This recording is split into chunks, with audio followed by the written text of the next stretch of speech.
todo se vuelve diferente, hay miedo, hay frustración, son muchas las emociones. Realmente es algo que nadie se espera, pero sin embargo sucede.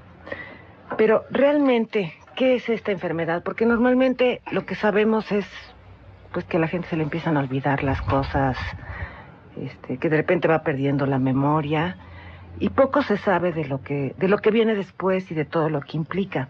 El día de hoy están con nosotros y damos la bienvenida el doctor Enrique Otero, neurólogo, jefe de curso universitario de neuropsiquiatría del Instituto Nacional de Neurología. Bienvenido, doctor. Gracias. Y Rosa Farrés, licenciada en Educación Especial, voluntaria en la Asociación Mexicana de Alzheimer y Enfermedades Similares. Hola, buenos días. Buenos días. Doctor, ¿qué nos podría decir acerca de esta enfermedad, más allá de lo poco que sabemos? Bueno, es una enfermedad de las que conocidas como degenerativas. Esto implica ya un concepto desde el punto de vista de un desgaste del tejido en las condiciones que se sean. Por ejemplo, el sistema nervioso tiene un envejecimiento natural, lo que se ha llamado una cronobiología, es decir, una serie de relojes biológicos que están perfectamente coordinados con lo que en teoría podría ser la edad cronológica contra la edad biológica. Y en el caso del Alzheimer, tradicionalmente se había considerado como un proceso degenerativo de algunas zonas del sistema nervioso que envejecían mucho más rápido que el resto del mismo sistema nervioso y que el resto del cuerpo. Lo que implica en estas enfermedades degenerativas es que la degeneración del envejecimiento no es en todo pareja, y esto crea algunas patologías que se han considerado degenerativas, entre ellas la enfermedad de Alzheimer, la enfermedad de Parkinson y muchas otras más. Al tener el concepto de enfermedad degenerativa, quiere decir que es un proceso gradual, y entonces no tenemos nunca el conocimiento de cuándo comenzó. Y este proceso puede haber comenzado desde 30 o 40 años antes de que observemos las manifestaciones. Lo que quiere decir que se van acumulando en el tejido nervioso o en la zona en particular que esté degenerándose una serie de procesos biológicos que tienen que ver con el envejecimiento. De tal manera que comparar una zona con un proceso degenerativo en el sistema nervioso contra lo que ocurre en el envejecimiento, como ocurre naturalmente, puede ser difícil. La única diferencia puede ser el fenómeno tiempo. Es decir, puede ser que una persona empiece con un proceso generativo a los 40 años, cuando debía comenzar, de acuerdo al estándar, de acuerdo a la norma, pues alrededor de los 70 o 75 u 80 años.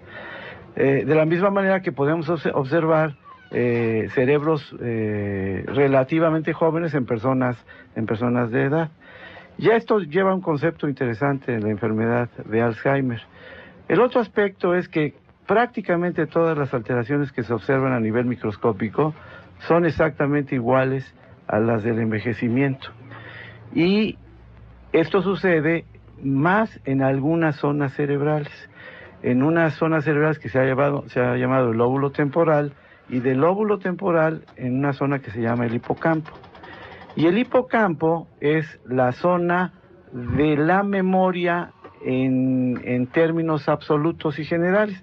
Hay otras zonas de memoria en el cerebro, pero esta es la que tradicionalmente funciona como el gran reservorio de tipo anatómico.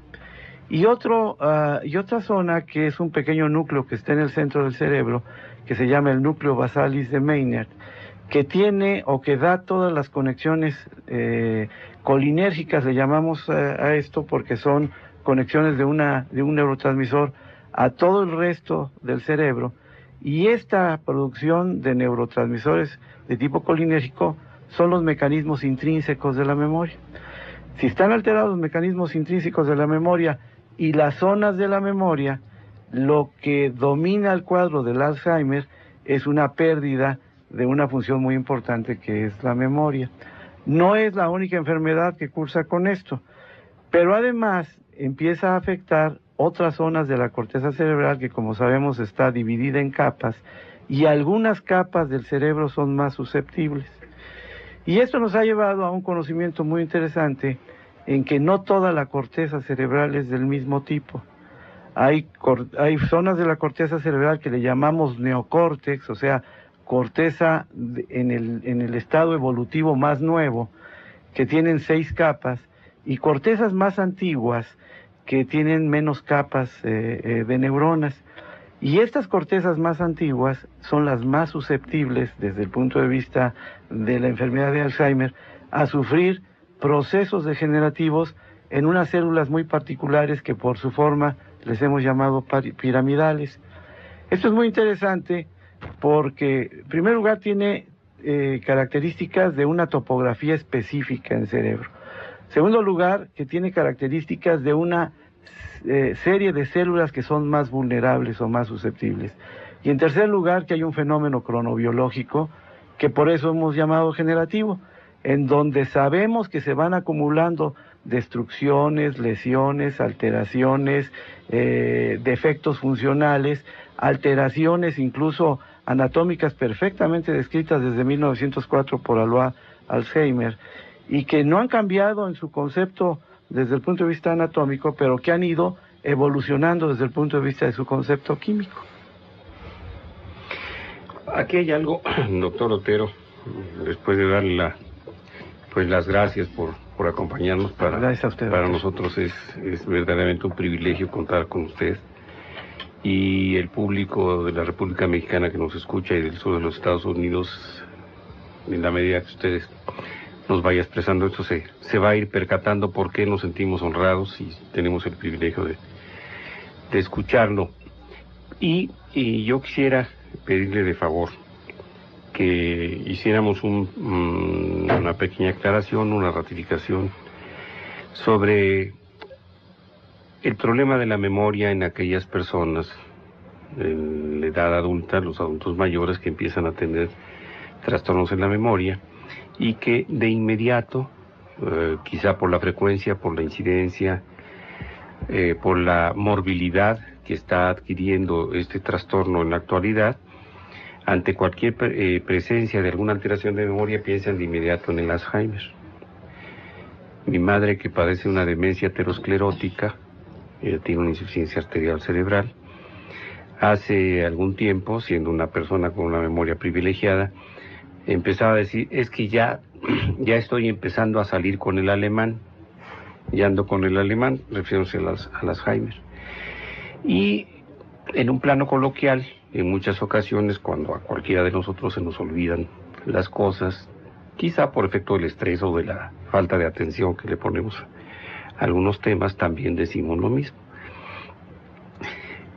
¿Podría usted hacernos el favor de decir para el público si estas alteraciones de memoria, comparadas con otros cuadros clínicos, revisten peculiaridades que pueden ser apreciadas por los familiares y por el mismo enfermo, y que nos encaminaran a sospechar fundadamente la presencia de esta enfermedad? Vamos a ir a un corte y enseguida regresamos.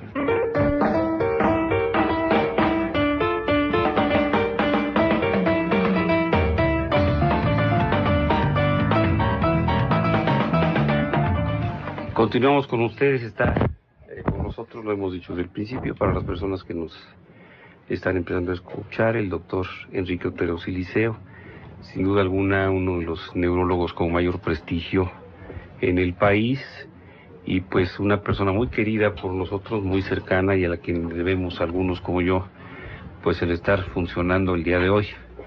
Muchas gracias, doctor, otra vez. Y continuamos con esta pregunta que yo le había hecho sobre las peculiaridades de las alteraciones de memoria en la enfermedad de Alzheimer.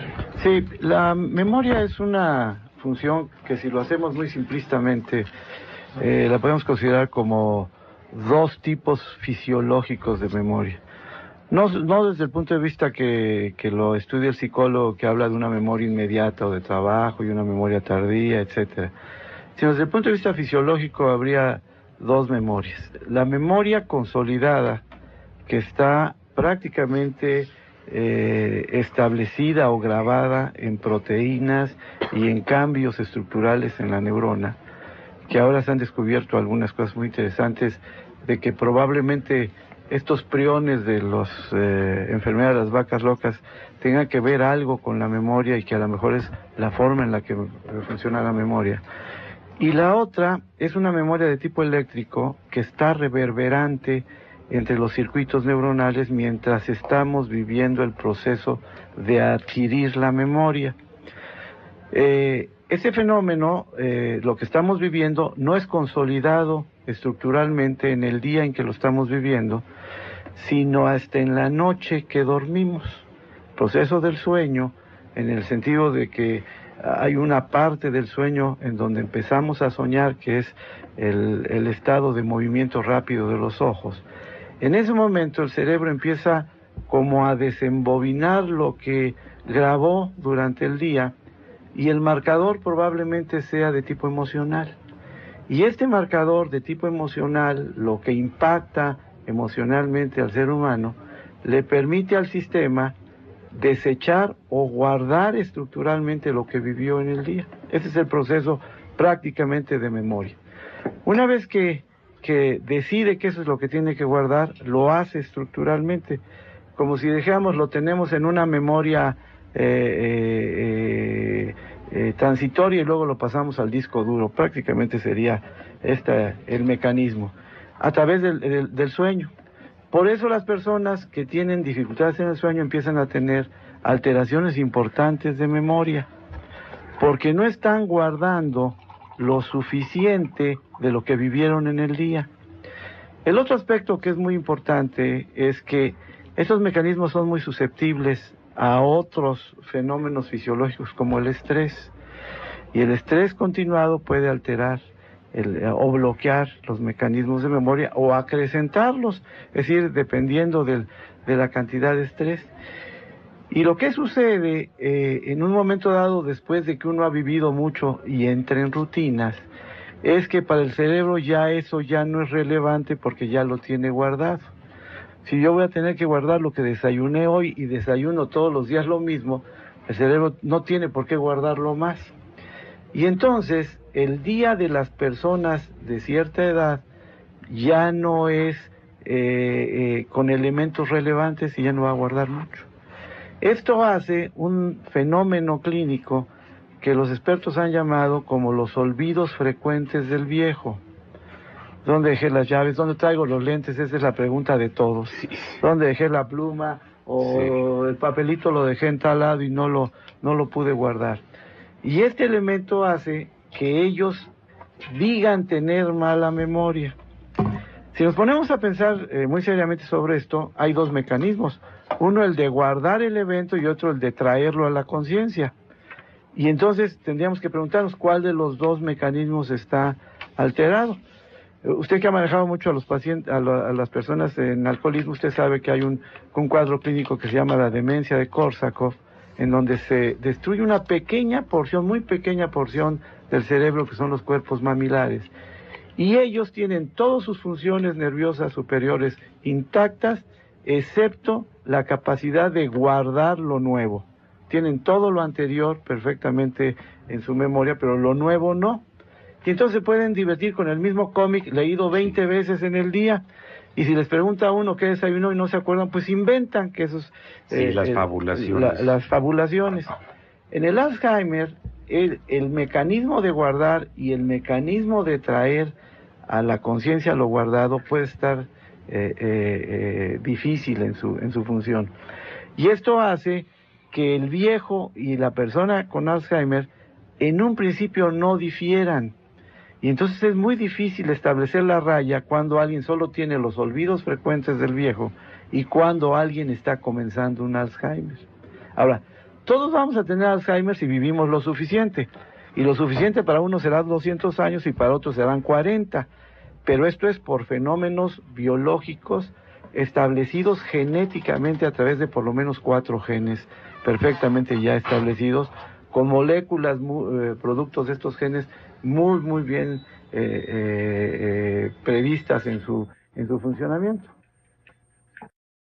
más allá de lo poco que sabemos. Bueno, es una enfermedad de las que conocidas como degenerativas. Esto implica ya un concepto desde el punto de vista de un desgaste del tejido en las condiciones que se sean. Por ejemplo, el sistema nervioso tiene un... De Neuropsiquiatría del Instituto Nacional de Neurología. Bienvenido, doctor. Gracias. Y Rosa Farrés, licenciada en Educación Especial, voluntaria en la Asociación Mexicana de Alzheimer y Enfermedades Similares. Hola, buenos días. Buenos días. Doctor, ¿qué nos podría decir acerca de esta enfermedad? Lo que sabemos es pues que a la gente se le empiezan a olvidar las cosas, que de repente va perdiendo la memoria, y poco se sabe de lo que viene después y de todo lo que implica. El día de hoy están con nosotros, y damos la bienvenida, el doctor Enrique Otero, neurólogo, jefe de curso universitario.